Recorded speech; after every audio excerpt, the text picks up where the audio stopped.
une décision inattendue. Ce mercredi 8 décembre dans la matinée, Anne Hidalgo a pris un train pour se rendre à La Rochelle. La candidate aux élections présidentielles de 2022 devait arriver aux alentours de 12h30 afin de déjeuner avec des élus locaux et régionaux. Par la suite, elle devait prendre la direction de Saint-Jean-d'Angély pour une visite de l'entreprise Joubert, avant de se rendre à une réunion publique en présence de Françoise Ménard, son homologue algérien. Toutefois, alors qu'elle se trouvait dans le train et qu'elle était à moins de 150 km de sa destination, Anne Hidalgo a pris la décision de regagner Paris, a indiqué Sud-Ouest.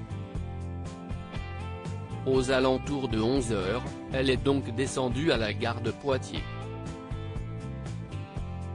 Selon son entourage, il semblerait que la maire de Paris ait fait ce choix car elle devait remonter en urgence pour participer à des réunions en lien avec la situation sanitaire.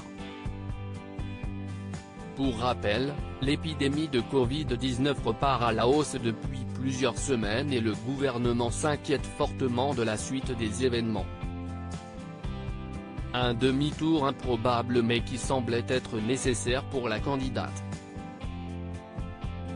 Elle n'abandonne pas. Candidate aux prochaines élections présidentielles, Anne Hidalgo ne compte pas baisser les bras.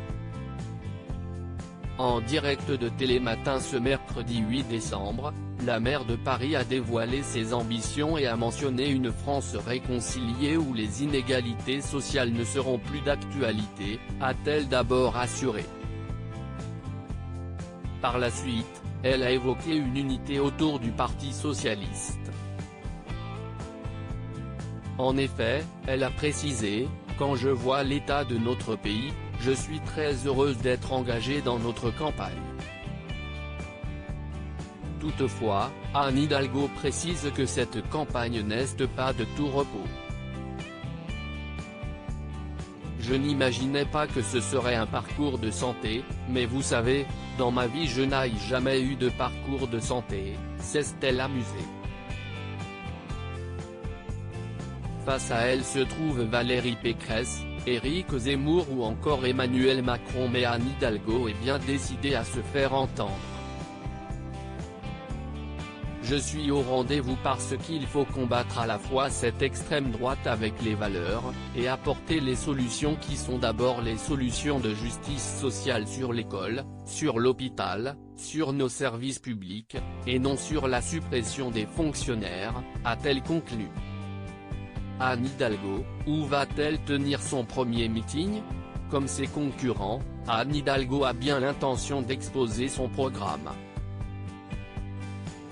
Ainsi, c'est au Palais des Congrès de Perpignan le 12 décembre prochain que celui-ci aura lieu.